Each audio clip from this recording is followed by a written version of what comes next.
खुद बता रहे हैं। कांग्रेस के जहां महंगाई दर डबल डिजिट में थी, 10% से ज्यादा थी, वहीं 2014 से 2020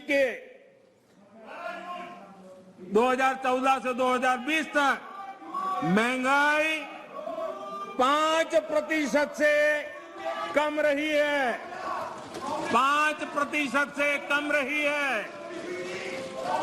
कोरोना के बावजूद आपको मैं बोलने देना चाहता हूं तो कि आगे आपकी मजा होने वाली है, जरा इंतजार करो, आ रहा हूं। कोरोना के बावजूद इस साल महंगाई 5.2% रही है और उसमें भी फूड इन्फ्लेशन 3% से कम रही है। आप अपने समय में वैश्विक परिस्थितियों की दुहाई देकर पल्ला झाड़ लेते थे, वैसे महंगाई पर कांग्रेस के राज में पंडित नेहरू जी ने लाल किले से क्या कहा, वो जरा आपको मैं बताना चाहता हूं। पंडित नेहरू देश के पहले प्रधानमंत्री लाल किले से बोल रहे हैं।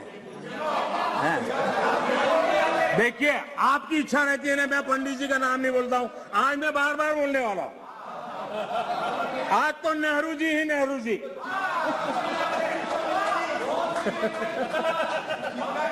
मजा लीजिए आज। आपके नेता कहेंगे मजा आ गया।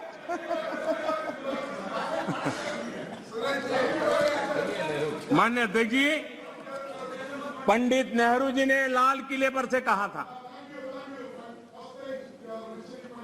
और ये उस जमाने में कहा गया था, तब ग्लोबलाइजेशन इतना नहीं था, नाम मात्र का भी नहीं था। उस समय नेहरू जी लाल किले से देश को संबोधन करते हुए क्या कह रहे हैं? कभी कभी कोरिया में लड़ाई भी हमें प्रभावित करती है, इसके चलते वस्तुओं की कीमतें बढ़ जाती है। इति नेहरू जी, भारत के पहले प्रधानमंत्री। कभी कभी कोरिया में लड़ाई भी हमें प्रभावित करती है, इसके चलते वस्तुओं की कीमतें बढ़ जाती हैं और यह हमारे नियंत्रण से भी बाहर हो जाती है। देश के सामने देश का पहला प्रधानमंत्री हाथ ऊपर कर देता है, हाथ ऊपर कर देता है।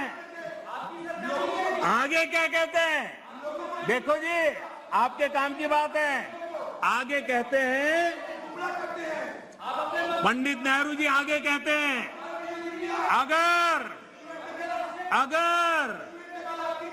अगर अमेरिका में भी कुछ हो जाता है तो इसका असर भी वस्तुओं की कीमत पर पड़ता है।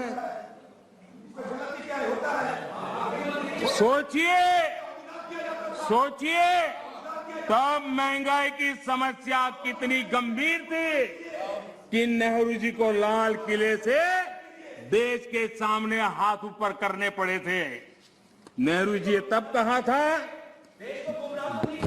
माननीय अध्यक्ष जी, अगर कांग्रेस सरकार 8 सप्ताह में होती, क्या देश का नसीब है?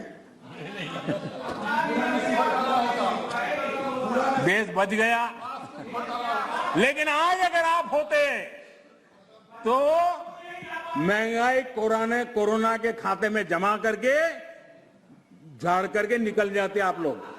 लेकिन हम बड़ी संवेदनशीलता के साथ इस समस्या को महत्वपूर्ण समझ करके उसके समाधान के लिए